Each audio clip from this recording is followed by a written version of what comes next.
family. Visited them shortly before I came on set tonight, and of course my condolences to that family, absolute lovers of cricket. So Jog Rosalie in that area by the church, I know you'll be seeing a number of vehicles around there, so if you are wondering, this is what happened today. All right, as I said, a very, very packed weekend of activities, and the Division 1 football competition continued at the Rosalie playing field on Sunday night. A disappointing night for me, of course, St. Lucia Sports Online being the sponsor of Moshi FC. We have some highlights for you from the first game that was played between Platinum FC and the Big Players. A very intriguing game. We have some highlights, so let's get to that. G6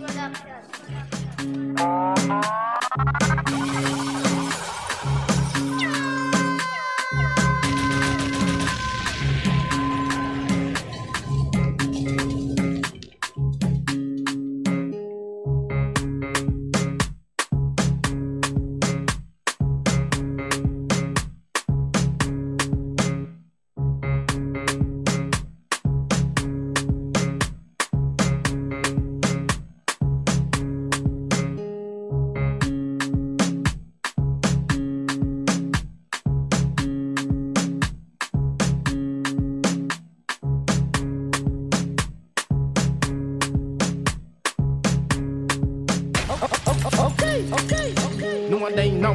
Press a fire one drop. Press a fire one drop. Press a fire one drop. G6 Production.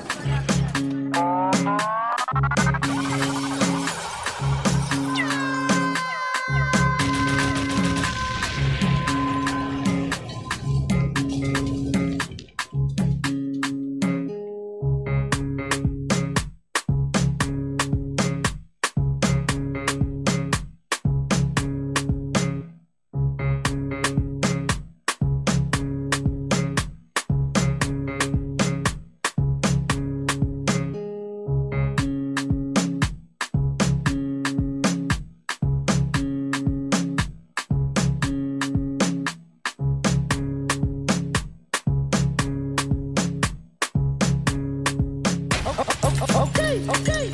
No one they know. Press a fire one drop. Press a fire one drop. Press a fire one drop. G6 Production.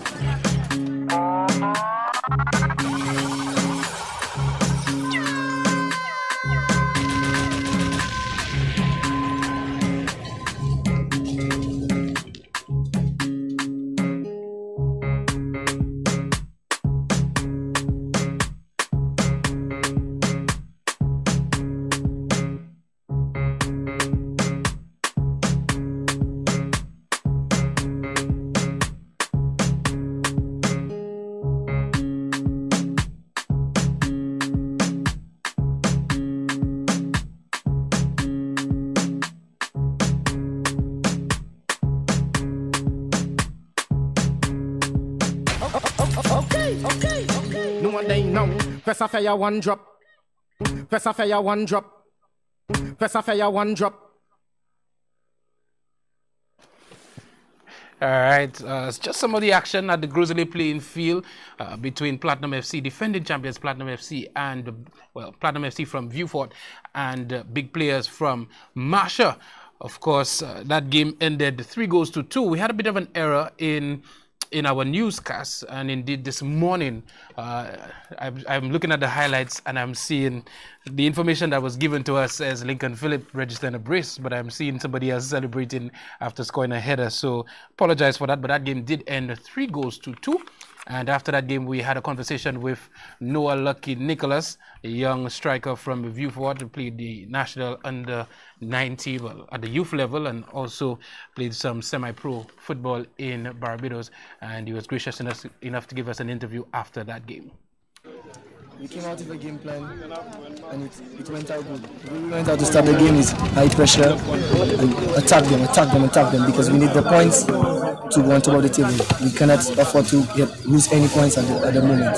So we just went out and just keep the pressure. Unfortunately, we got a penalty against us and that was bad for us. But we came together and spoke to ourselves and we went on attack again. Same thing, and we scored 2 goals in the first half, 2-1. Alright, so how's the competition been for you guys so far?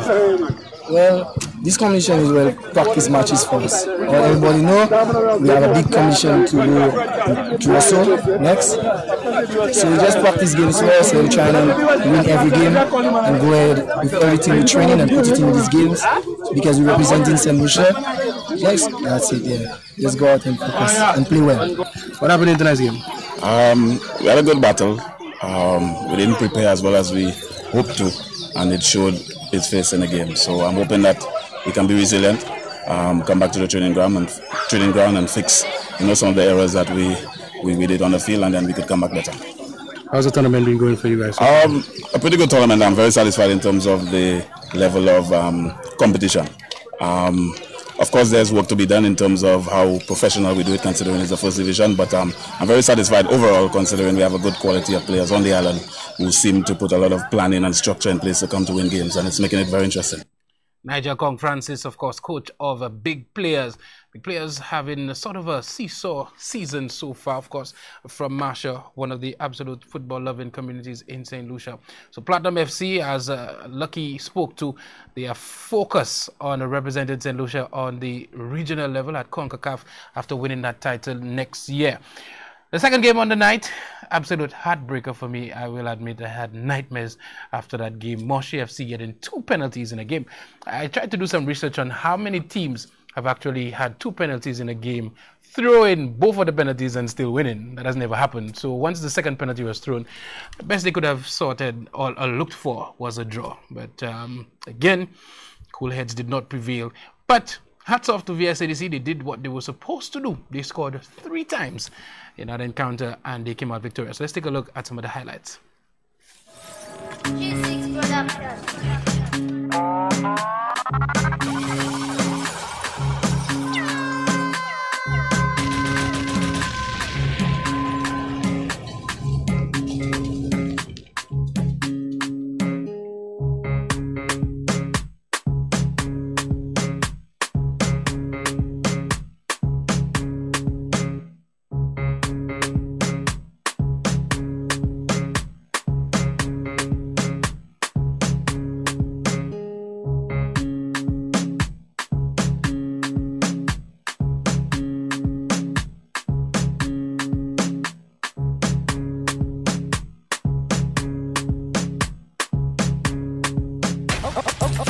Okay.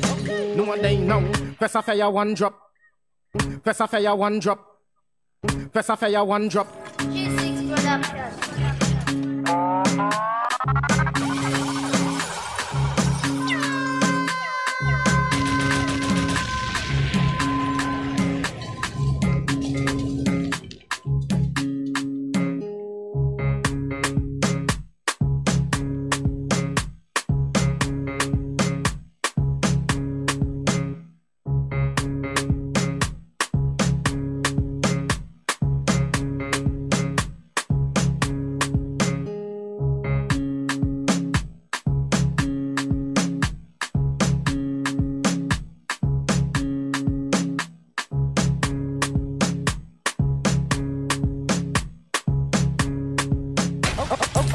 Okay. No one they know.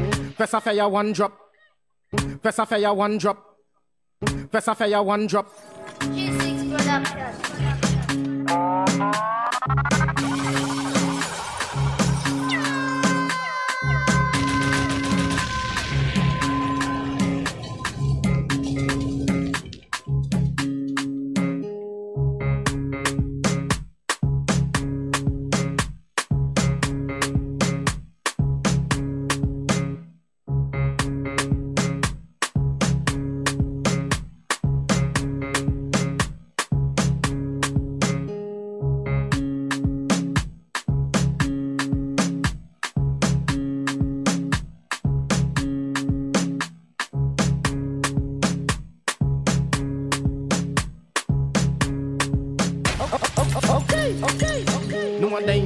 Press a fire one drop. Press a fire one drop. Press a fire one drop. G6 Production.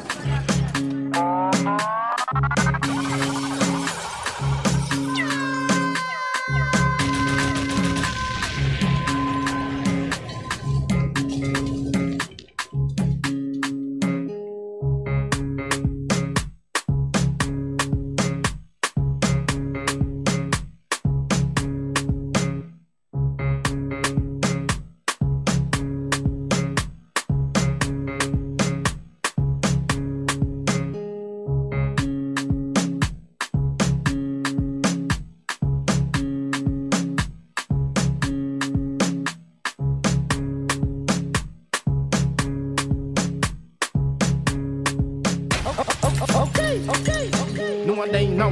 Press a fire one drop. Press a fire one drop. Press a fire one drop.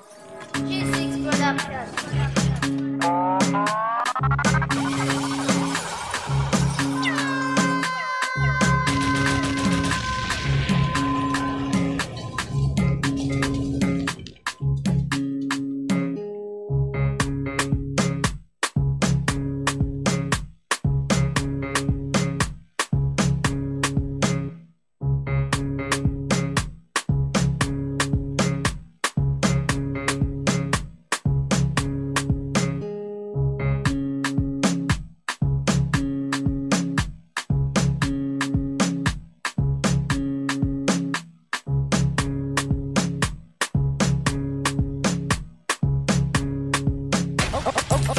Okay. No one day now. Press a fire one drop. Press a fire one drop. Press a fire one drop. G6 Production.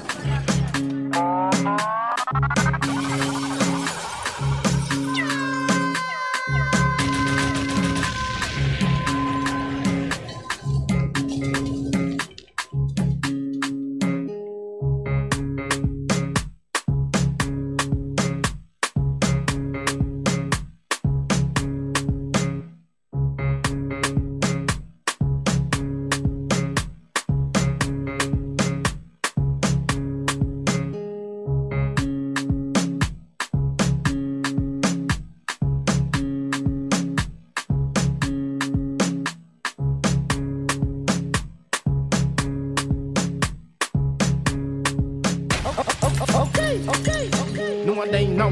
Press a fire one drop. Press a fire one drop.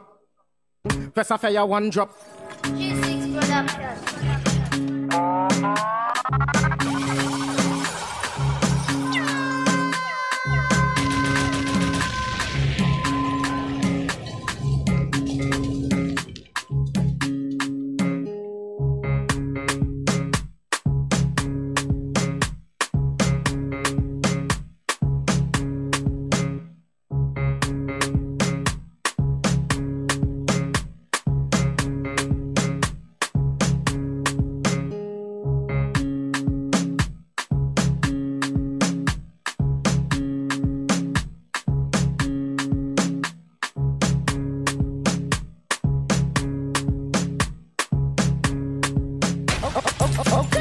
Okay. No one day now.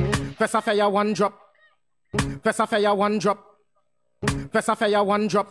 G6 Production.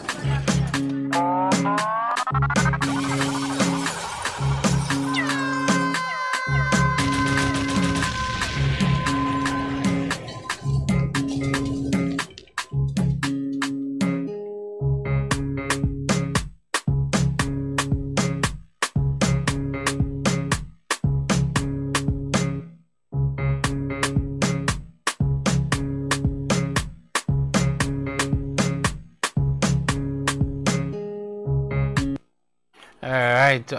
Apologize for the length of the highlights there. We're trying to get you the actual action, and of course, I will endeavor to ensure that it is done way better next time in terms of actual substantive events of a match. But there you have it. Moshi FC versus VS ADC. VS ADC coming out on top in that encounter, 3-2. We spoke to Sean Curtin after that, who told us a little bit about what he thought about that game. Let's take a look. Well, boy, I still have to take it in because that's one of the most exciting games so far in the whole tournament. You understand? It's a real scissor battle between Moshi and VS. Boy, the game basically, I guess it lived up expectations there because a lot of people talk about the game and then Moshi knew just can play VS. But one thing I could say, any team that can play VS, they always come with the A game, and that's what we saw here today. Well, Moshi got 2 penalties, and at the end of the day, football is football. They did not convert. And in football, the teams that score the most goals win. You understand? Tactically, I knew how Moshi was playing. I knew how to stop my team. And then as the game went along, I had to make the adjustments. Even when we went down in the game, I still knew what I wanted to do. And the players, although they gave me a little headache, but at the end of the day, we pulled it off. But all in all, that was a good game for the neutrals and for the supporters and for the Premiership, for the First Division, sorry. A real nice game. I still, the game finished 3-1, like I still, lost the words, you understand? Because I'm very proud of my guys, they never gave up. They never gave up, and that's how to Moshi too. They were man down, and they came back and equalize with 1 man down, you understand? So that's just the strength of the team, you understand? But all in all, a good victory for VSADC, man. All right, that's Sean Curtin there, the coach of VSADC. Of course, VSADC doing very well to come out on top in this encounter. Of course, all the best to both teams as they move forward. Now, over to the Mabia Valley.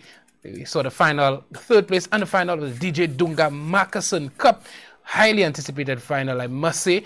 And the fascinating thing about the DJ Dunga Markerson Cup is the 3rd place, most 3rd place playoffs, people don't show up. You know, the teams, they play 2nd string, but let me tell you, survivors showed up, and so did On the Rock Strikers for that 3rd place playoff. And let's just take a look at what happened in that game.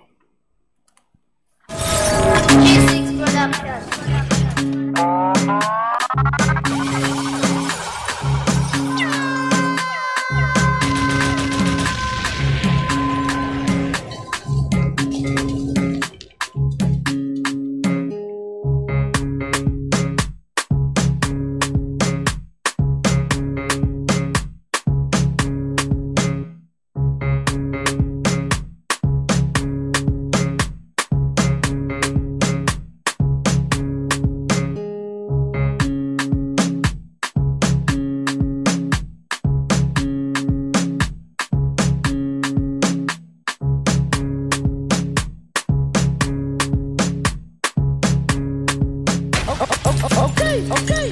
No one they know. Press a fire 1 drop. Press a fire 1 drop. Press a fire 1 drop. G6 Production.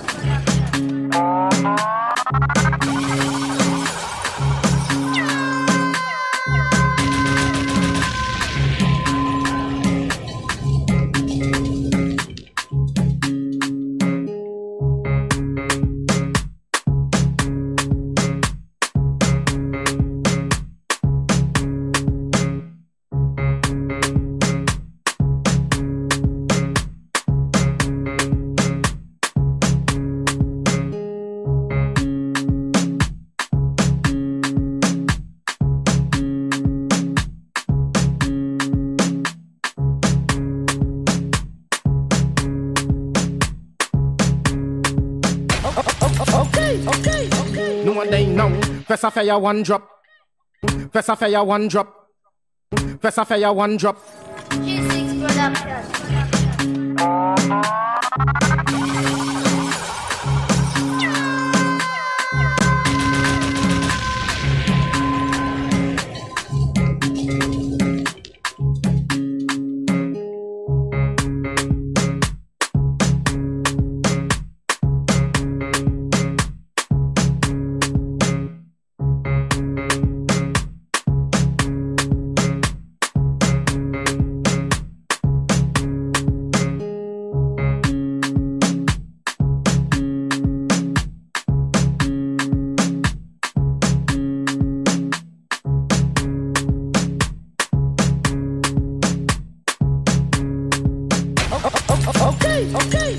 No one they know.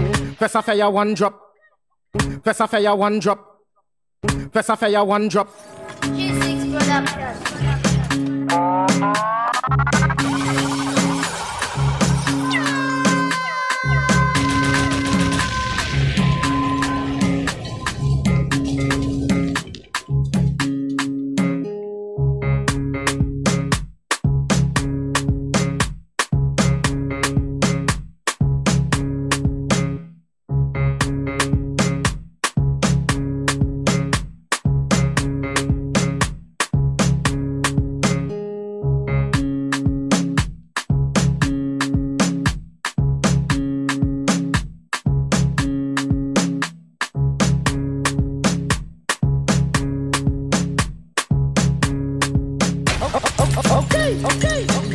day now.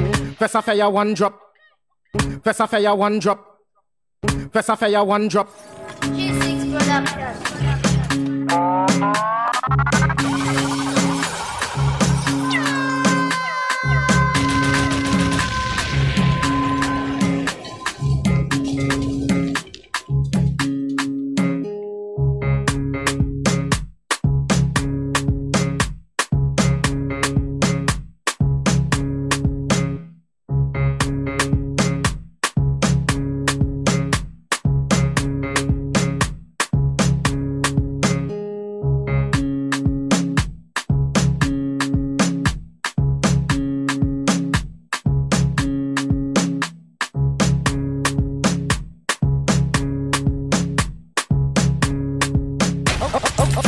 Okay. No one day now. Press a fire one drop. Press a fire one drop. Press a fire one drop. G6 Production.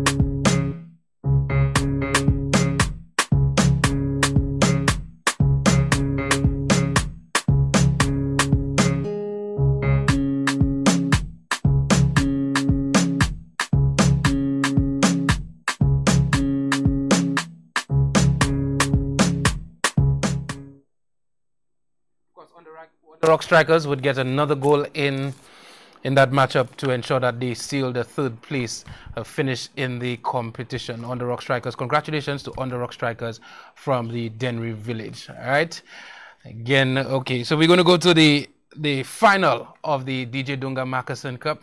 Yeah, we have some interviews, but we will leave that for now. Just really thought the highlights would have been more truncated, but in the interest of time, we're going to go to the highlights of the final of the DJ Dunga Markerson Cup. That was between Peter Travel Youngsters from Denry. They came up against Chesters from Lakai. Chesters having a very impressive tournament, and Peter Travel, no surprise, making it to the finals, 4th time in a row. And let's take a look at that highlight. G6 Production.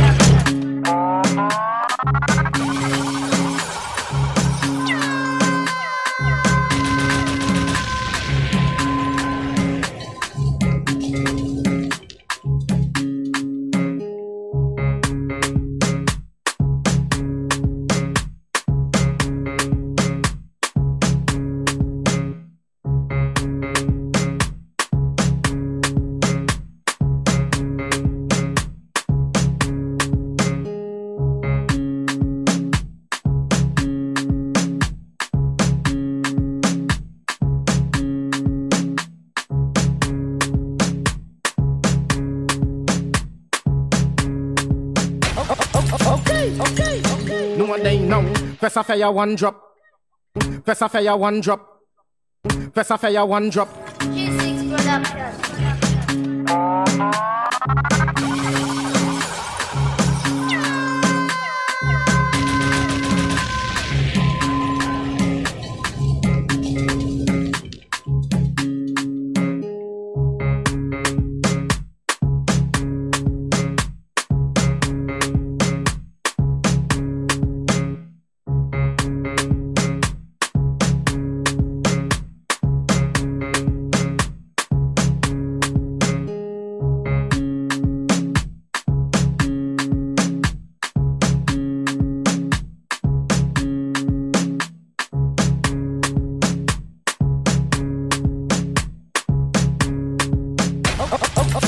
Okay. No one day now.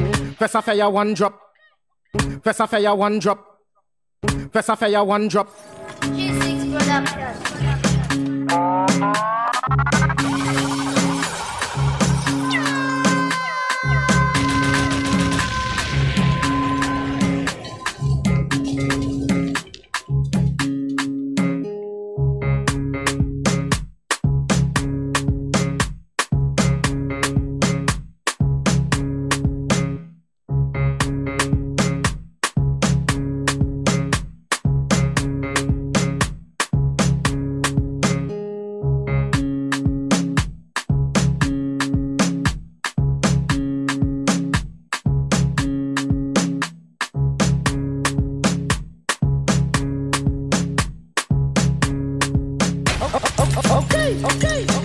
one day now.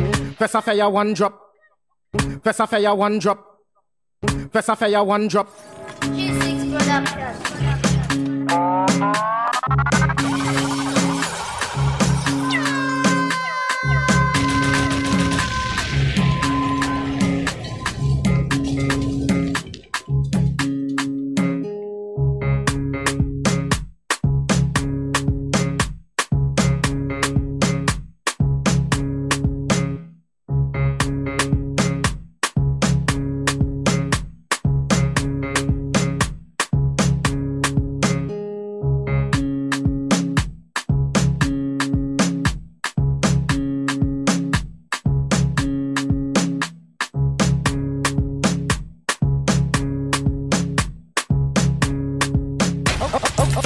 Okay. No one day now. Press a fire one drop. Press a fire one drop. Press a fire one drop. G6 Production.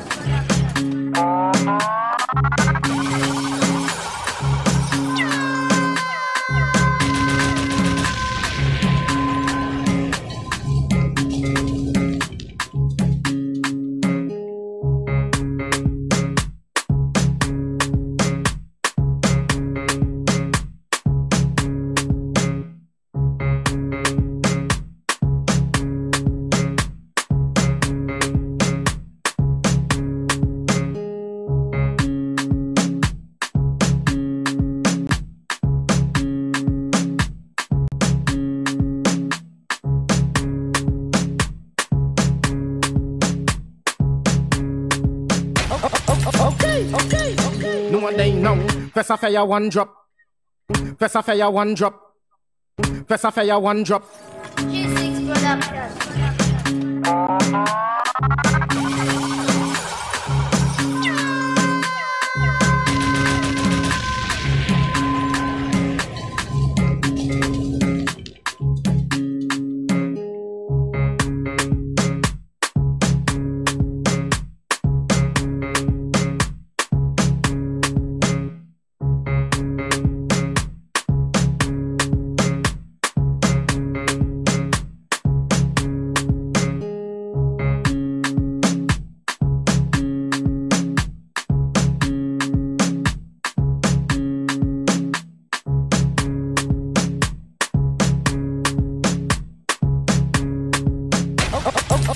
Okay. No one day now. Press a fire one drop. Press a fire one drop. Press a fire one drop. G6 Production.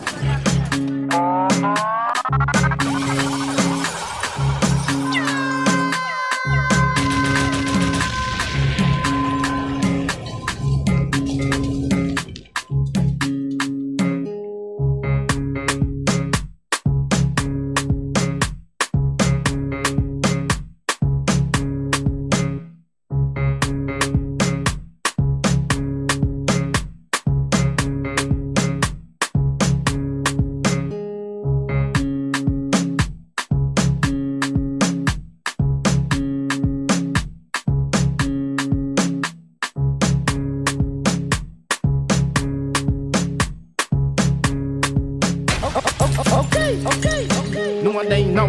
Press a fire one drop. Press a fire one drop. Press a fire one drop. G6 Production.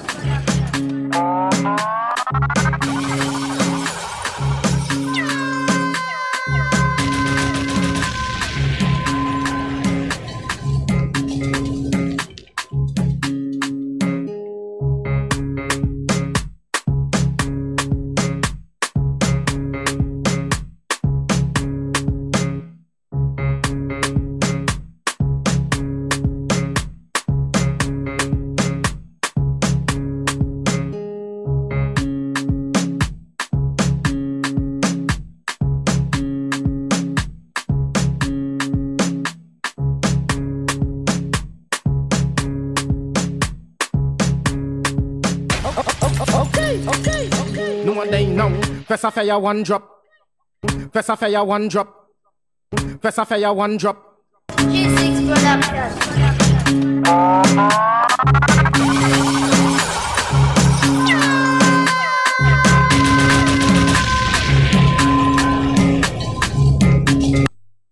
All right. Peter Travel Youngsters, they are the champions. 2019 DJ Dunga Marcuson Cup. The second time Peter Travel Youngsters winning the tournament. They've been in the tournament all 4 years in its current form, and they've been in the final pretty much all 4 years. Doing very well, losing to Rovers last year. Rovers, of course, a very good team. Survival is a very good team as well, former Division 1 champs. But Chesters, who played so well, unable to defeat the boys from Dennery South, Dennery Village. Please stand up. All right, I have on the line with me tonight the brand manager, man who's making it possible, man who's bringing you all that action in the Mavia Valley, and indeed it was action-packed. Mr. How you doing, sir? I'm doing good, Kenton. How are you? Not too bad. I was hoping that we would have had you on set tonight, but a little bit of a scheduling sort of mix-up, and yeah, so we know we can always get you on the phone and get that executed. What were your impressions of the final of the competition? Can I say, every year it just keeps getting better and better, and I think this DJ Dunga Marcuson Invitational Cup has become a staple in the Mabia Valley, Dennery area, and also the sport of football. But definitely on our final day, want to commend all the teams. Literally quality football, and you just cannot deny it. You can see it.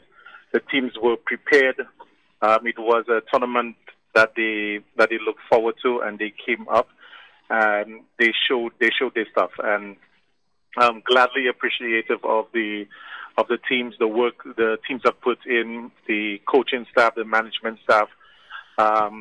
Definitely, it showed on the field with the quality of football that was played. Absolutely, and big trophy going out to Peter Travel Youngsters, deservedly so, sir. A huge trophy for them too. Yeah. Well, I know one they're going to keep, and the other one return for next year. Yeah, one of them returns next year for sure. I actually, when we did the meeting the teams, I walked around with that trophy, and literally all of them said, just leave it right there because we're coming for it. Yeah. And so said, so done. Peter Travel Youngsters came out and won it all. And again, I don't know, every single year it ends up in penalties. Yeah, so every year. It literally is a testimony to the work that the teams are putting. So you cannot say one team is far better than the other. I mean, they put in some serious work, but of course, the young men from Peter Travel Youngsters proved that they belong on top, and would love to congratulate them and also congratulate their coaching staff and management staff. They did a wonderful job with those guys. Absolutely. Let's talk a little bit about the brand. Let me tell you, I took so many pictures on the weekend. Of course, St. Lucia, we're going to end the show tonight with that montage of all the activities in the Mavia Valley for all of St. Lucia and indeed the world to see. But the brand, let me tell you, everybody was sporting their Marcuson, and let me tell you, people made sure that they posed with their Marcuson because they were so appreciative of the fact that you guys continue to do this. Well, Peter and Company Distribution, and also by coaching the brand Marcuson, I can definitely say I'm humbled by the support we get in the Valley. It is tremendous, and that is why I do not hesitate to partner with DJ Dunga in hosting this event every single year. And every single year I try to make it different, bigger, and better. I have to say hats off on a huge thank, and as we see on the television right now, the crowds, it was just shoulder-to-shoulder crowd. Yeah, man. And I have to say a big thanks to the community of Dennery, by extension, the Mabia Valley. The support is just, it's heart-wrenching. I tell you, when I saw that crowd, my heart was coming out of my chest. Yeah. Just knowing that they not only there for the brand, but they're there for the love of football and the love of their respective teams. Definitely from a brand perspective, and as a brand manager, I could not ask for anything more when it comes to visibility, exposure for the brand. Definitely top-notch.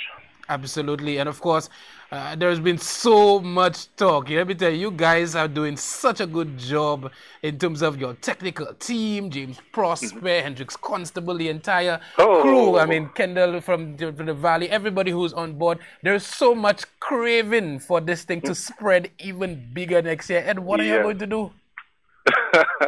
Well, we'll facilitate. When we started this tournament, it was small. You can literally say it was small. There was no real exposure or anything. And when we saw the quality of football that was being played and the work that the teams were putting in, we definitely had to extend it. And, you know, we went all the way to Monipo last year. This year we went to as far as Deriso. Yeah, so next year, who knows? The field's the limit, I should say. Absolutely. I estimated in the thousands. And let me tell you, there were so many people out there that I actually have to offer an apology because it would have just been crazy for me to have tried to capture and every single person, Ed, I'm not sure if you know this, but every single person want their picture taken out. I agree with the people. Because you know they're tuned in right now to make sure that Kenson Kazumi post their photo and make sure they see it. If not, you know I'm in trouble. Now I'm going to thank you so much, because I'm going to profit the opportunity to let them know that some of them, you know, there were some difficulties. You know, sometimes you don't see photos that I've taken, and it's because in the background somebody might be doing something, smoking or something, and you know, so I have to. Let Solution do a lot of editing. Yeah, a lot of editing. But I can tell you we have close to 300 photos to show tonight. And trust me, that was not even going by a smoky hill and not even going by the extent to where Denry is on the other end. That's the special thing about Mabia Valley.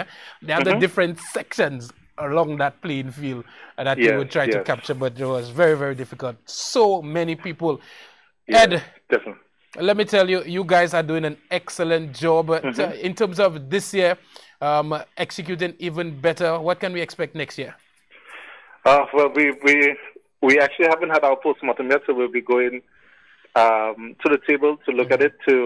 I mean, it was flawless. For me, it was literally flawless. Everything went as planned. Our entertainment, give a big thanks to the Tweezing Boys too, and the Tweezing Boys. that was definitely entertaining. The support team. Oh my God! You talk about Major and the guys.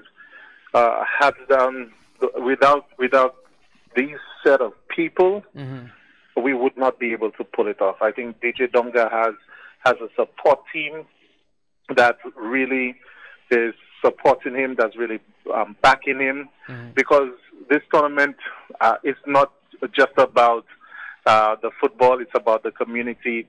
It's about bringing the community together under one sporting umbrella. There's not much I could say. It's just fantastic. So we're going to do our postmortem and definitely start planning for next year. It has to be, again, bigger and better, because people would not expect the same thing. They want to see something different. All right. Thank you so much for your support of football in the Dennery, Mabia Valley, Deriso, Monrepo, Pralin area. In fact, that entire East Coast. And, of course, looking forward to see what you'll do next year. Yeah. And also want to give a big special thanks to you, of course, and also all of our media partners who came out and covered the games to make sure that the people who were not there can actually get a glimpse of all the action they have missed. And also want to thank all of the other supporters that came from all the way from Grosley, Castries, who came down to Mabia Valley to show support for the brand and also for the sport. I want to give a special thanks to my team over at Peter & Company Distribution, Marcellus, all of our team from customer service to warehousing, who stayed back, loaded our vans, make sure that we have all the products down there so that everybody can have a good old time. And of course, I have to give a final big thanks to DJ Donga and the community of Denry for coming out and supporting yet another DJ Donga Marcusson tournament and making it the success that it is right now. All right, and of course, congratulations again. And of course, we will continue that conversation way into this week for sure. For sure. All right, let's see. All right, have a pleasant evening. Yeah, thank you so much. All right. That was Mr. Ed Mafredi, brand manager for Marcusson. Now, we definitely do a break. Like I said, we're going to show the pictures before we end the program.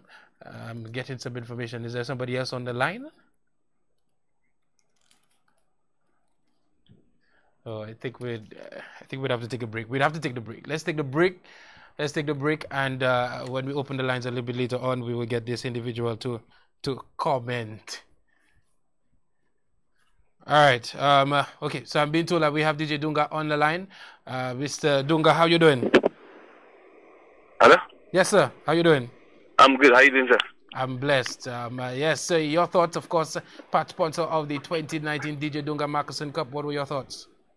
Well, everything was good, Mr. Kazim. I was quite satisfied with the turnout. Again, Peter Travel, they give you the final the third time. Chested for they would have, win this year. But again, Peter Travel gave a better account of themselves. One second, I'm driving, so just 1 second. Let me get a back on the side. Sorry about that. Okay, yeah.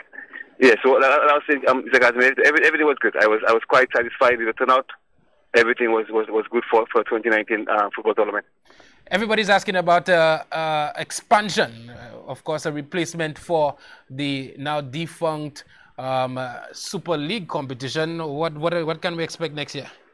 I'm thinking of it. I'm thinking of adding more teams, next year. But again, I need to sit with my main sponsor, Marcusson, Mr. Ed Mafre, and see whether we can take this tournament to a next level. And yeah, we just spoke to him, and he said that planning would have to be done very early, of course, a post-mortem. And I think by now you'll have spread throughout the East Coast. I think it's about that time for us to get some more teams involved and keep the quality of the competition going up. I mean, Peter Travel, they're probably bored now making it to the final the last 4 years of this competition. Yes. So yes. All right. So we really have to take a break, sir. Congratulations, of course. Later on, when we open the lines, you'll be able to call again to let us know a little bit more about your thoughts. All right. Thank you so much, sir. I'll definitely call you back. All right. Okay. All right, Sandra, we really have to take a break. First of all, we have to do our financial tip. From Bank of St. Lucia, of course, the sponsor of this show. And we're going to take a break. And when we come back, we get into a conversation with a very important individual in St. Lucian sports. Let's take a break. We'll be right back.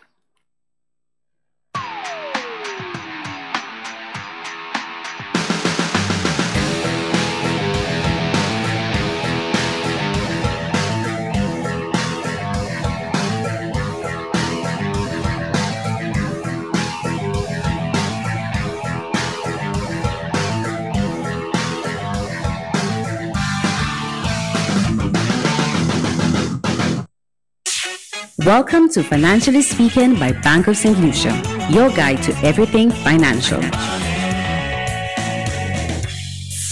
The reality for many is that being able to save every month is not the easiest of tasks. It is, however, extremely important. Making a regular habit of putting aside just a small amount of your monthly earnings can put you on the path to being financially secure and provide a safety net in case of an emergency. Here are a few reasons why having a savings account can be beneficial to you. 1. Annual expenses such as vehicle and home insurance, vacations, events, or even Christmas and birthday gifts can be a bit of a strain on your finances. In some cases, if you have a vehicle or mortgage loan with your bank, you may be asked to open a special savings account called a cash collateral to assist with annual premiums. This account allows you to contribute monthly towards insurance payments. Being able to do this takes a weight off your shoulders when your annual expenses are due.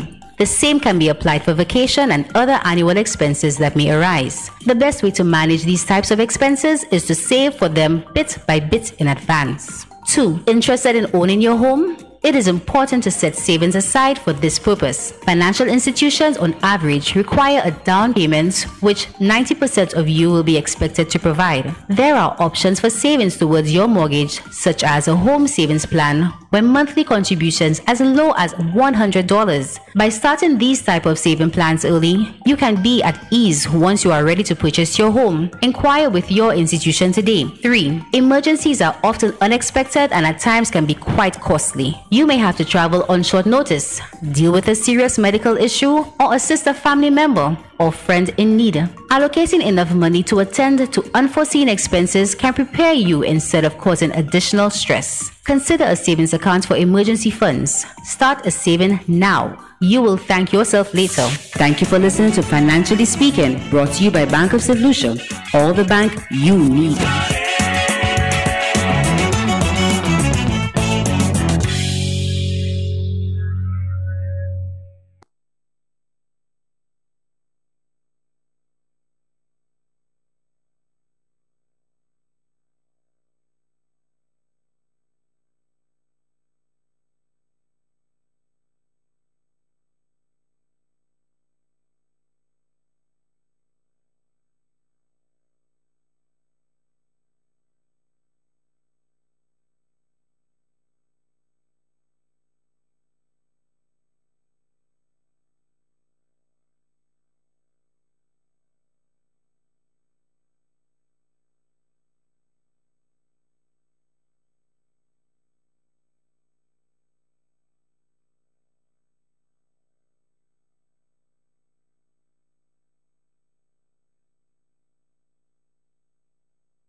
I'm not seeing anything on the screen. Oh, okay.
All right, welcome back to 758 Sports Talk. And as you can see, my guest tonight, he wears many hats, but he is, somebody just said the DBS guys. Yeah, he's also one of the sportscasters here on DBS. But tonight, we are having a conversation in terms of the Marigo playing field. He is the PRO of the management committee for the Marigo playing field. And so I have none other than Mr. Brian Calix here with me. Good evening, sir. You've been on set before. You're not new to this at all. Good evening, Kenton. Good evening to you, viewers. First of all, I just want to, on behalf of the St. Lucia National Cricket Association, extend condolences to the family of Sergio Fide on the loss of his dad. Yeah. And prayers certainly with the Fide family. Absolutely. One of the promising youngsters at his time, making West Indies under 15, doing very well on the Windward Islands level as well. But Mr. Calix, Marigo playing field, we've seen a buzz of activity over the last couple of weeks. Of course, the ministry has mandated that the playing fields in the Castries Basin be put under management committee. Tell us how this has been going for the Marigo area. Well, late last year, we started to do some work, put a framework in place for the usage of the Marigo playing field. Mm-hmm. And although we have not quite completed as yet, but we have been able to get a 7-member committee in place with Mr. Bobby Hippolyta as the head. And Bobby, those of you who know Bobby, is very much involved in the football leagues down there. That committee comprises a number of persons from varying backgrounds. The police, they represented, the medical fraternity represented, the school fraternity represented, the cricket and football leagues also represented, and even the community represented on that community. Those are persons who know the Marigo playing field. There's always a buzz of activity down there, where is the grassroots football program going on, or a competition. And one felt that there needs to be some sort of structure to really manage the whole usage of the facility. Yeah, of course, when you want to move away from things happening in an ad hoc manner to a more structure, there are some complications. What are some of the challenges the committee would face that area? Well, if a ground like Marigo, where persons are used to just coming in and using the facility, with a structure in place, that would have to be that would have to be curtailed, and persons would have to actually get permission, whether it's through the club or whatever organization. They need to get that sort of permission and time slots to use the playing field. There will also be, in terms of for bigger events, in terms of a fee structure, to make sure that there are certain other logistics that can be taken care of. Because as it stands now, persons come in, they use the field, nobody worries about cutting the grass, keeping the area nice and tidy and so on. So these things come in for cost. And as you rightly said, the playing fields around the island, especially in the Castries Basin, coming under a management committee. The management committee needs to have the sort of financial resources to make sure that those things happen. All right. So in terms of the sacrifice, because often people join those committees and they genuinely have an interest. I know you love sports, but your interest, as everybody would know, is cricket.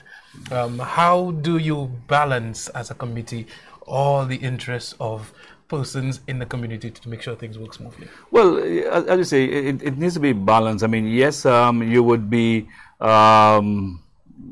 biased towards, let's say, not biased, sorry, you would be representing maybe the cricket leagues or the football leagues, but at the end of the day, you have to realize that everybody must be given an opportunity. It's not to say it's to be dominated by cricket or dominated by football.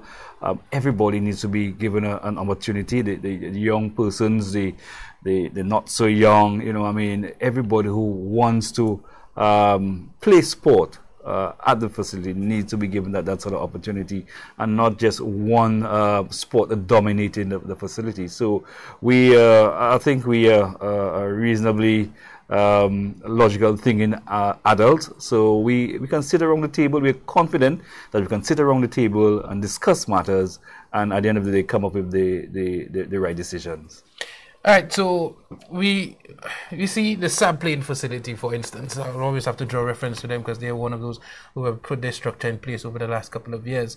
We see them moving away from gone are the days when I was growing up in the community of Groseley, where everybody used the field and it was a free-for-all. The government would do it, the government would take care. We've seen a move towards the maintenance of the playing field being something that everybody has to chip in.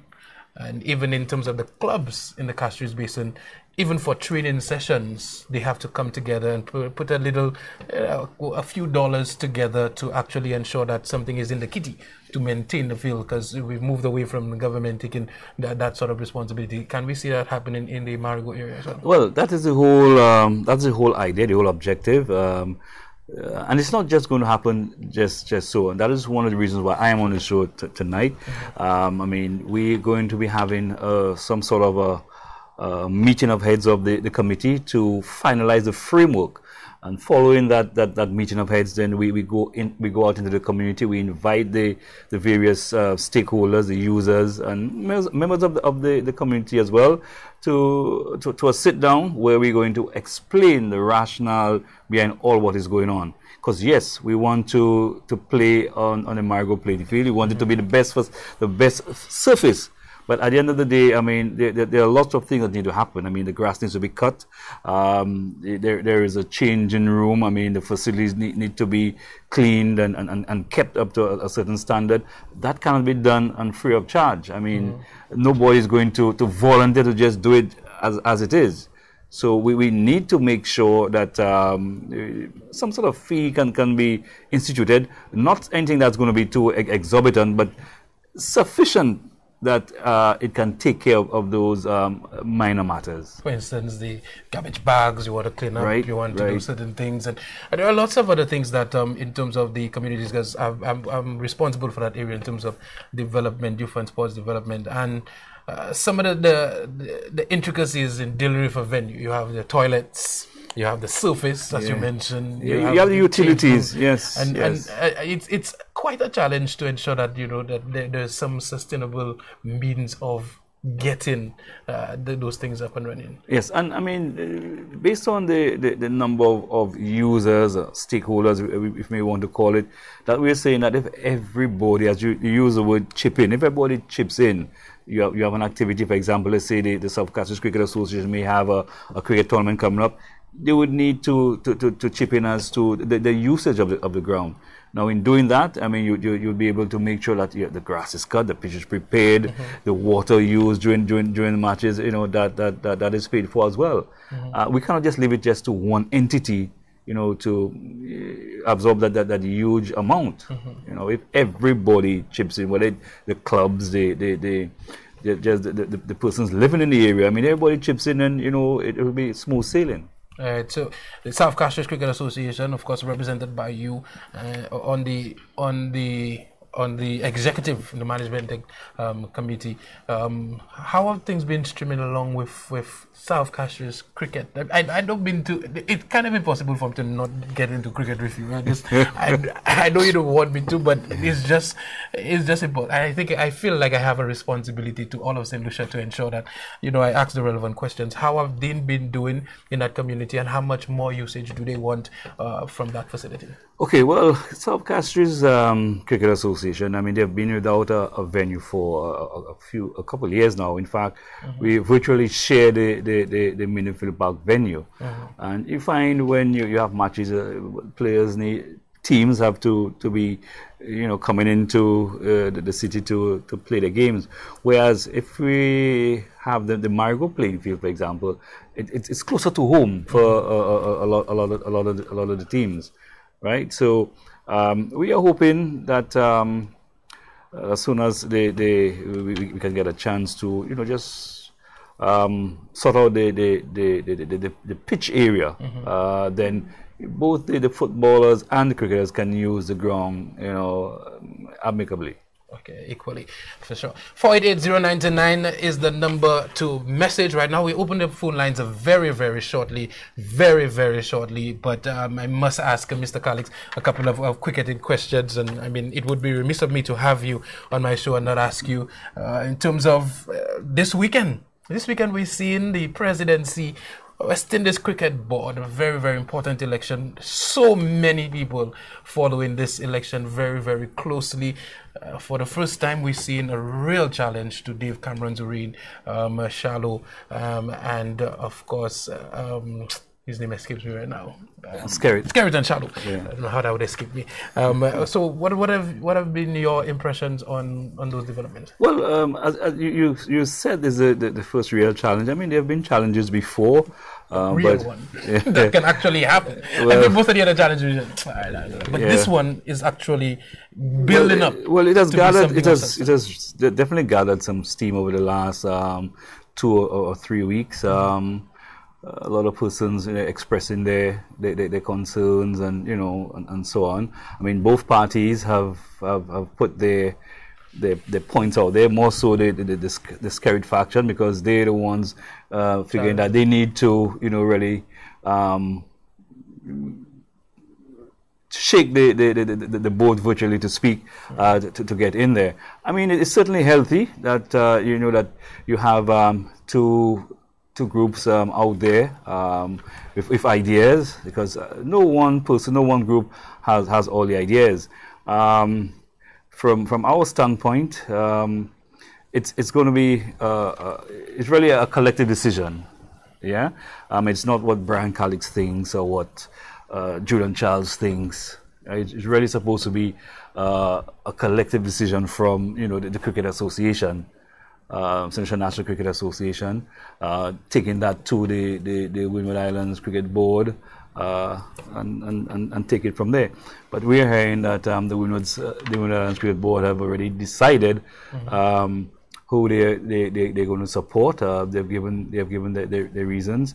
We have also heard that the Windward Islands Cricket Board has indicated that they're not interested in hearing Skerritt and Shallow, which I find it's wrong. I mean, you never know what can come out of a presentation. I mean, it's only fair to give a listening ear, but I think it was wrong, to not from the Windward standpoint. I think it was wrong not to at least give them a listening ear. And not only that, you have one of your very own. I mean, yes, one on either side, but I mean, still you have Dr. Keisha Shallow there. I mean, yeah, I mean, one of your own. So I have to ask you, because I mean, I separated you from being your management committee and that sort of thing, but I have to ask you on a personal level. I have to ask you your impression. Do you, Brian Calix, believe that what we are seeing is the right way to go? Because we have affiliates in St. Lucia. We have the South Castries Cricket Association, the Monipo, and everybody.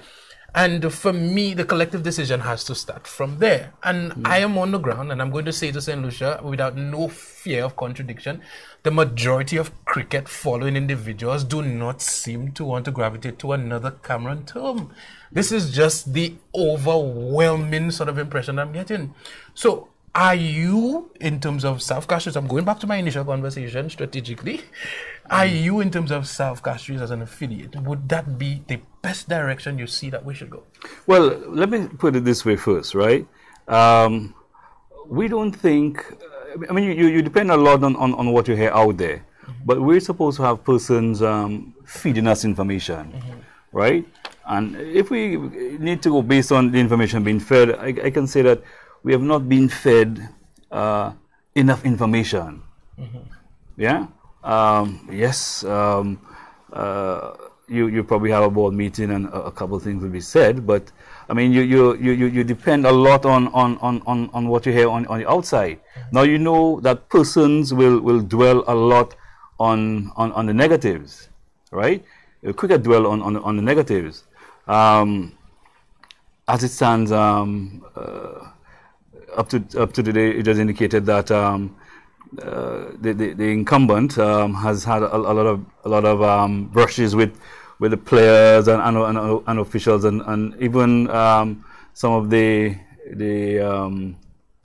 territories, right? Yes, but he has also done, there's also some good that he has done.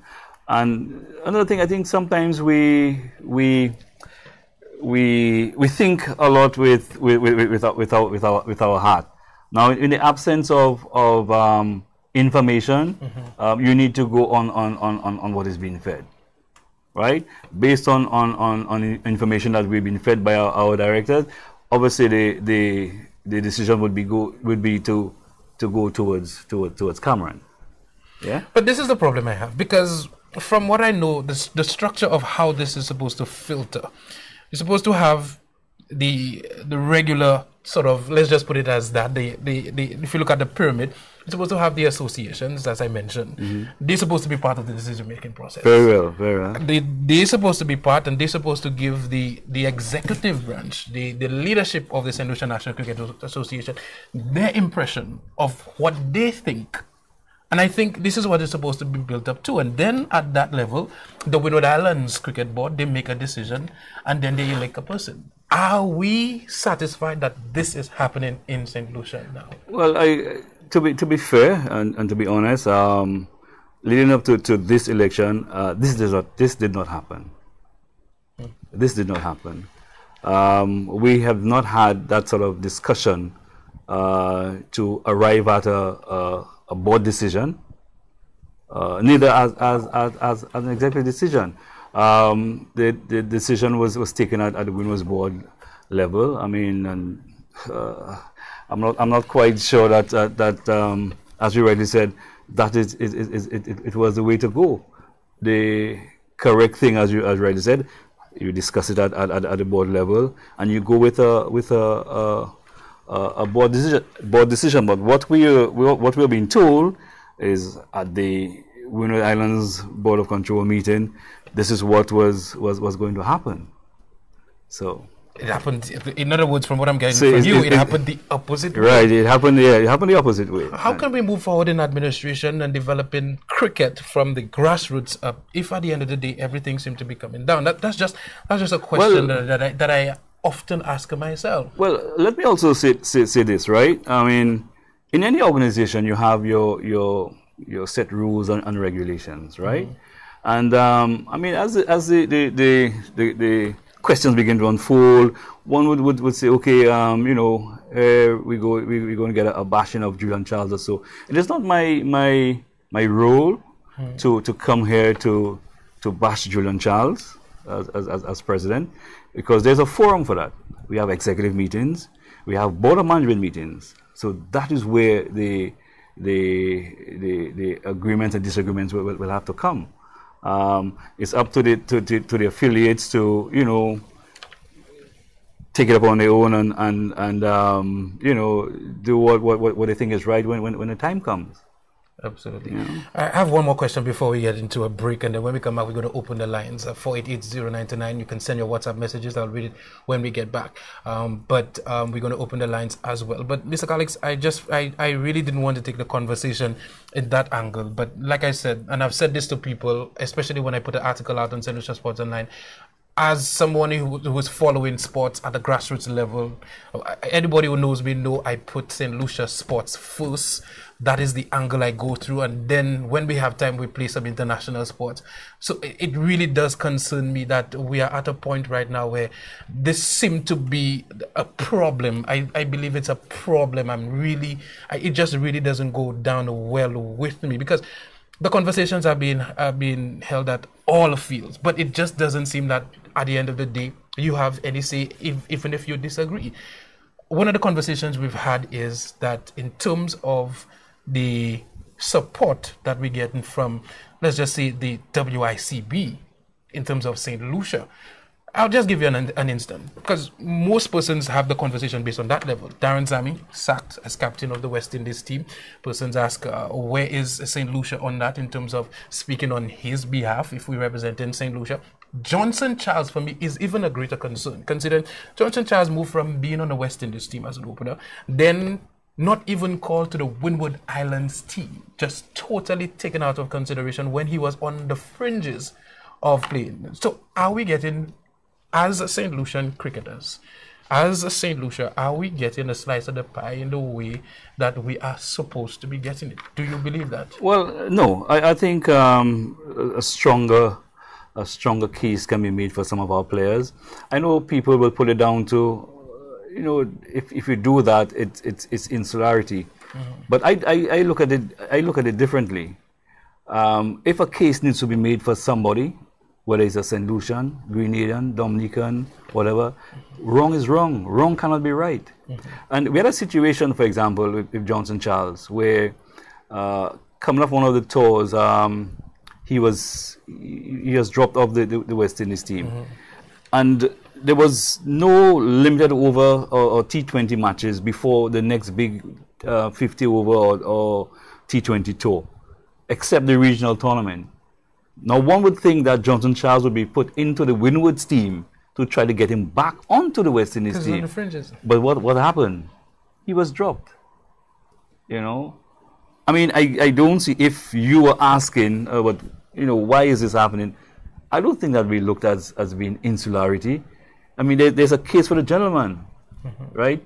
Just off a West Indies story, just off a West Indies story, he has dropped. You need to get him back into the team. There's only one tournament on, which he could make his way back on, but you don't have him in the team. But when it's other players, I mean, they find themselves back into the team. And I just find, from my perspective, there's at least something, either in the form of a press release or in the form of an interview or something done on the individuals who are supposed to represent the interests of that player.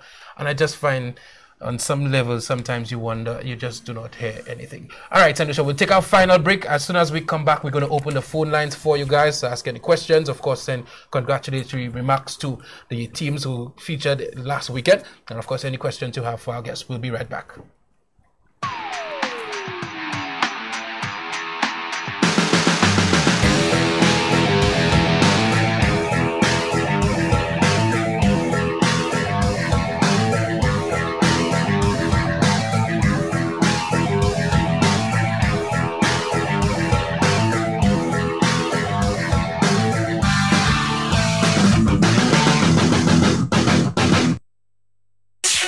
Welcome to Financially Speaking by Bank of St. Lucia, your guide to everything financial.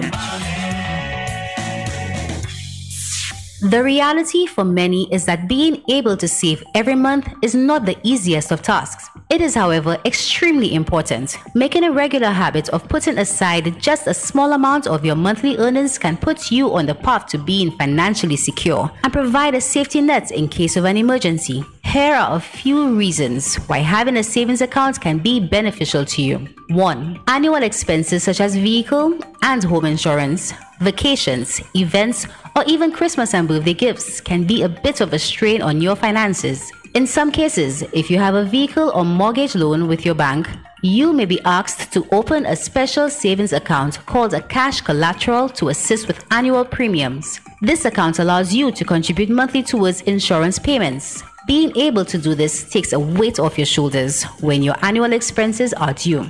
The same can be applied for vacation and other annual expenses that may arise. The best way to manage these types of expenses is to save for them bit by bit in advance. 2. Interested in owning your home? It is important to set savings aside for this purpose. Financial institutions on average require a down payment, which 90% of you will be expected to provide. There are options for savings towards your mortgage, such as a home savings plan, where monthly contributions as low as $100. By starting these type of saving plans early, you can be at ease once you are ready to purchase your home. Inquire with your institution today. 3. Emergencies are often unexpected and at times can be quite costly. You may have to travel on short notice, deal with a serious medical issue, or assist a family member or friend in need.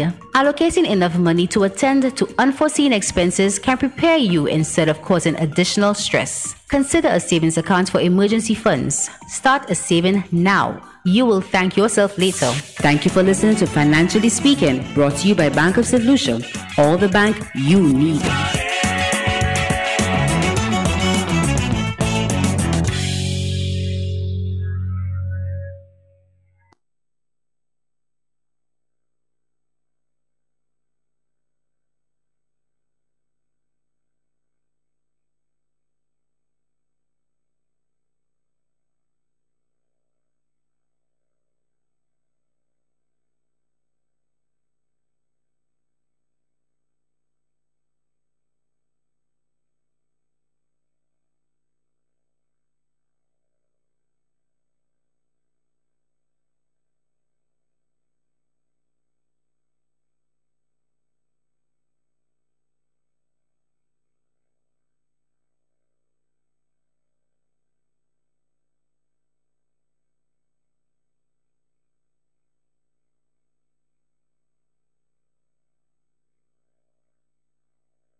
Okay, welcome back to 758 Sports Talk, and of course we opening the lines right now, begging Junior for an extra 10 minutes tonight, considering the amount of conversation we've had. 451-9788. 451-9788. I haven't heard a confirmation from the Rastaman in my ears yet. I like that guy. 451-9788 is the number to call with your contribution. All right, we have a couple of contributions there. Somebody says, I'm not sure if I agree with your analysis when you have appointed a director to represent your interests. I'm not sure whether the director has to come back to the shareholders for every decision taken in the boardroom. Every decision? A board decision does not require ratification by shareholders, just like a corporate board. Decisions taken by the Windward's board are binding and does not require ratification by affiliates. Therefore, there is no need for Julian or any of the other directors to get the views of all their affiliates from their respective countries. I couldn't disagree with that contribution. Well, more. We have a caller. 1 second. Good evening. You're live. Go ahead for contribution. Hello. Yes. Good evening. You're live. Go ahead for contribution. Yes, Mr. Kazimir, that's Dunga again. Hey, Mr. Dunga, talk to me. Yes. So a while ago I was driving. Yeah. Okay. Satisfied, sir? Yes, I am. Yeah. But let me take this opportunity, Mr. Kazimir, to thank my sponsors, Marcusson, Stark Bear, Prince Richie Bakery, DDSL, SMG Beverages, Valdo Building Supplies Limited, Honorable Sean Edwards, Honorable Edmund Stefan, Kate and Lucia, Plans Place, Regis Pizza, with Fonds Service Station, Big Price Promotion, St. Lucia Insurance Limited, the Denry Municipal Association, MRP Promotions, and of course, Fee Miracle Hands. Thank you very much for the support and of course contribution towards the tournament. Mr. Kazimir, I'd also like to thank you guys, the media. Job well done, I must say. And persons who came out to support, thank you so very much, for their support. All right, so just one more question before you sign off. This year was the 4th year of the competition. What was different about this year from an organizational standpoint than the previous years? Well, we put much more, into this year, making sure that we give persons what they wanted apart from the 2 teams that need to find us. Well, persons wanted, were expecting, rovers and again young stars to make it for finals. But apart from that, again, everything was okay. Everything was, went good. Hello? Yeah. Can you hear me? Yeah. Yeah. All right. Okay, Mr. Dunga, thank you so much and congratulations on another successful year in the DJ Dunga Marcusson Cup. Yeah, thank you. All right. Yeah, thank you once again, Mr. Kazimir. All right, man. Well done. All right, we have messages pouring in. I guess some people don't want their voices heard.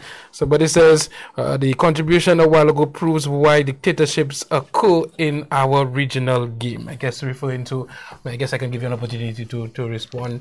The notion that there's no need at all for any consultation. Well, the contributor indicated there is no need to of a director to come back to report, but don't forget your director is part of your group. So at least the information needs to filter down to your group. You need to know what's happening. You can't be kept in the dark. You don't want to be reading or seeing things over the media. All right. There are things that we know that would be probably confidential and so on. Absolutely. Yeah, that is understood. Even in terms of the way the Americans have their system set up, they tell you, call your representative. There must be that constant bridge and I guess some form of consultation. Somebody says, good evening, Kenson. Question, what is the status with the kiddie program that was being held at the Bindofile Park? What plans are in place for the development of cricket at the grassroots level, especially for physical education and sports teachers, both at the primary and the secondary school? Is that something that you can answer? Yeah, but in terms of the grassroots program that was being run island-wide, from the time DSL left West Indies cricket, funding became an issue, and to run any grassroots program, funding is going to be key.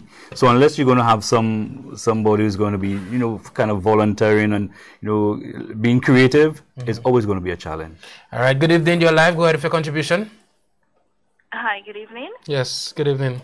Good evening. Hi, I am calling in reference to a few of the players who participated in the Windward Island Games sometime last year in Beaufort, particularly Mr. Gabriel, and wanted to know what is the outcome or what does the SLFA hope to do with those players, because we see those players, a few of them, they're unable to play football, and we're not sure in terms of where their future lies. And of course, can we at least get some feedback or referencing those players?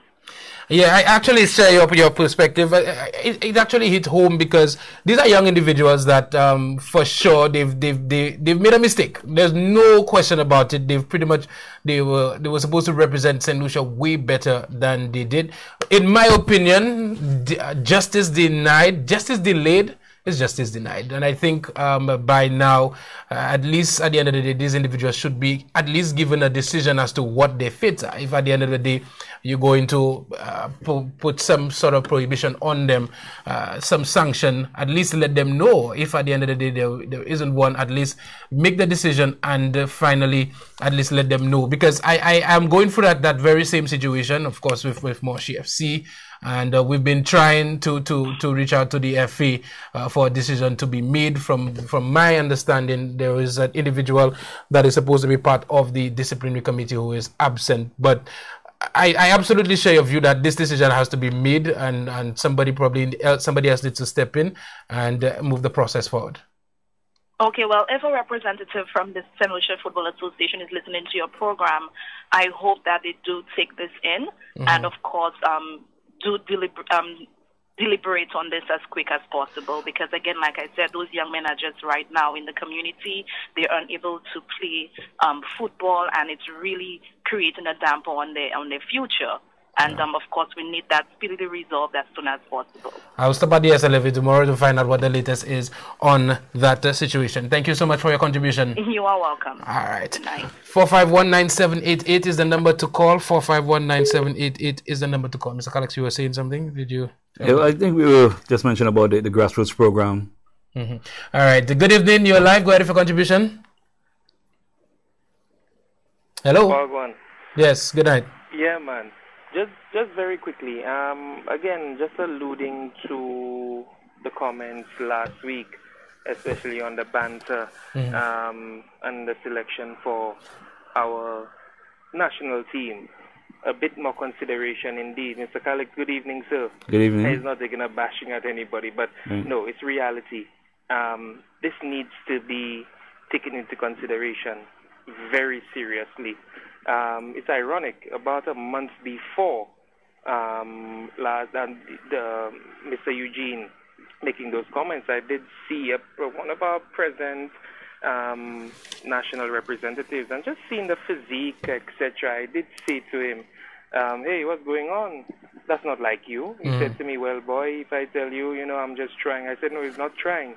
You need to keep yourself together. And then he's saying to me about national trials. Listen, I'm in the Windward Islands group, and I'm taking immense pride, especially over the last 10 years.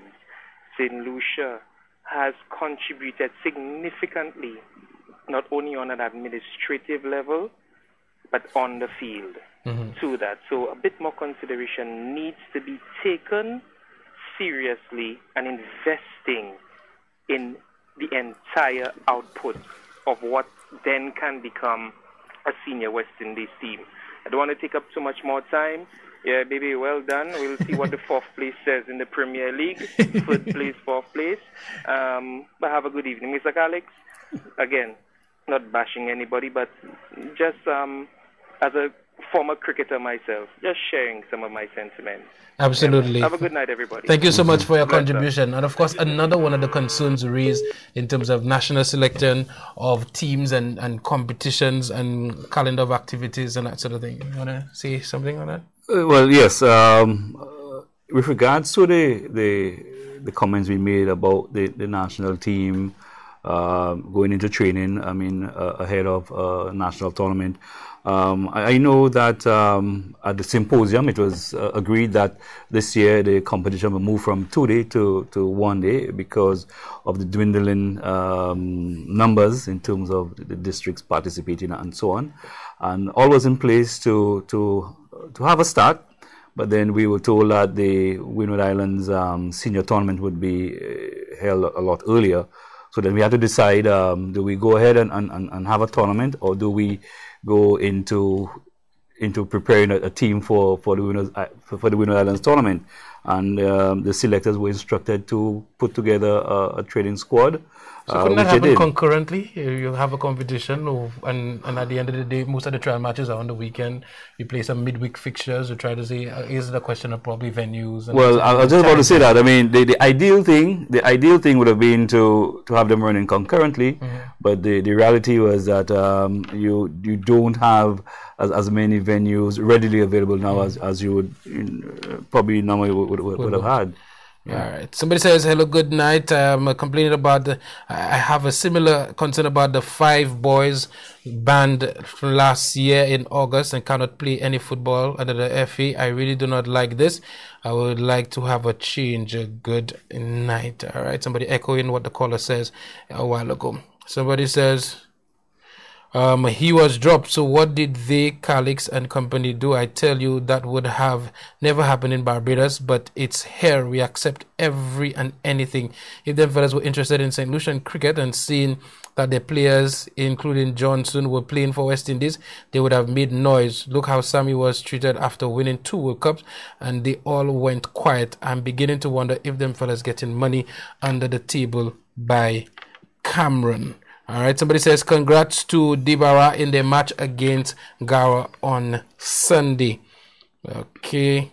Somebody says, coach of Chester's FC, I'd like to thank the Most High for giving us strength to get to the final. My players for making me feel at home. Our fans who was there with us all the way. Our sponsors, thanks much. And our newly formed executive, wishing you the best of luck. Look out for Chester's FC later in the year. Vibes, of course, looking out for y'all in the promotional league. Somebody says, is Calix saying, as cricket operations officer of St. Lucia Cricket Association, had not enough information were fed to affiliates? His statements there are very intriguing because Julian Charles said the contrary.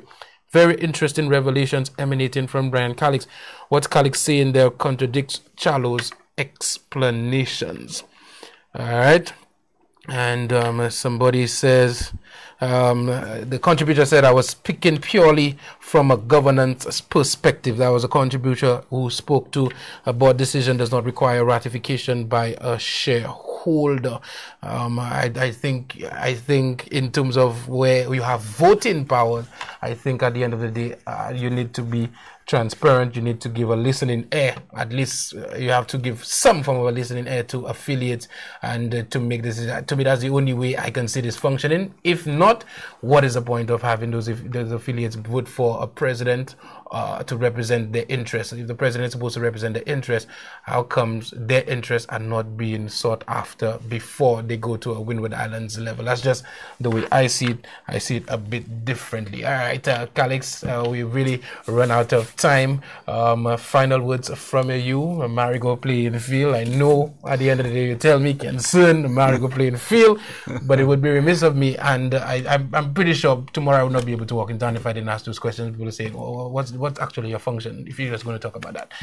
Final words from you. Well, as we said, with the Marigo playing field, we want to let the community know that there is a management committee now, and we are finalizing stuff in terms of putting the framework together, and we'll be coming to them to let them know what is really happening and what do they have to do and so on. So it's no longer going to be just turn up and just get things done. It's going to be more methodical. Structure is in place, so you know that you can go X, Y, and Z.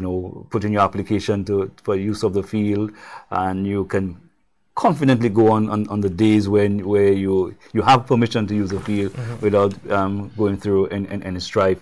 In terms of Cricket Association, I mean, there is an executive meeting planned for tomorrow. A lot to be discussed in terms of the cricket program for the year. I know there was the program down for the last board meeting to be discussed. For some reason, it was not. So, I mean, there is a calendar of activities there. It just has to be, I guess, sorted out. Every association in St. Lucia have a calendar of activity that eventually will be. I just have to say that. Yes, and I can tell you that there is, and I mean the association which I'm part of. So we were a bit tardy in getting it out there. I mean, over the last couple of weeks, I mean, international cricket on our shores. So I wouldn't say it fell through the cracks. It's just that. We're a bit tardy on it. Also by tomorrow, the 17 for the, if you just give me a second, the 17 for the national team. The 17 has been selected. Wow. Yeah, so I could probably. News there, or you should just send it to me and put it on the Sports Sunday. Yeah, so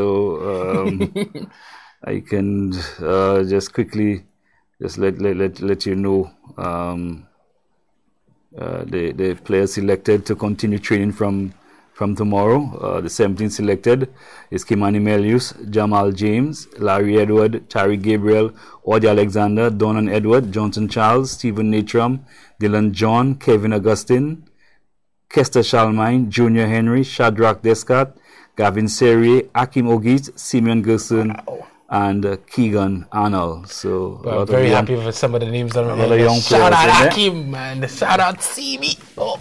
Right, so Kenson, I mean, there's a lot to happen. There's still a lot to be done, and I guess, as I said earlier, there is the forums for the discussions to take place, the bashings to take place, and let's hope something good comes out of those forums. Well, Mr. Calix, I can tell you, I appreciate you coming on the show, and I just want to express to you and the current Cricket Association, I'm even surprised that I would have to do this, but at the end of the day, my job is to ask the pertinent questions and report on what is out there. Especially if something is out there, my responsibility is to definitely, somebody who has an online service, definitely bring it to my online individual followers. It's my responsibility to bring it to them. In terms of a response, if there is a need for a response, I could have it after. If somebody tries to assassinate somebody's character and says something about somebody's character and come to me without putting it in the public sphere, I would take the responsibility of calling that person and asking that person A, B, and C before it goes out. But if it's in the public sphere, it's already in the public sphere, I would definitely ensure that my followers definitely get wind of what's going on. So thank you so much for being my guest tonight. I appreciate you being here. No hard feelings, as we often see. We still have to work at DBS together. Thank you so much for welcoming us into your living rooms this evening. Of course, we have the montage. A lot of persons. Thank you, those of you who stayed up to see the pictures from the DJ Dunga Marcusson Cup final evening. Thank you so much on behalf of our entire sports team. I'm Kenson Casimir. Enjoy the rest of your night. Bye-bye.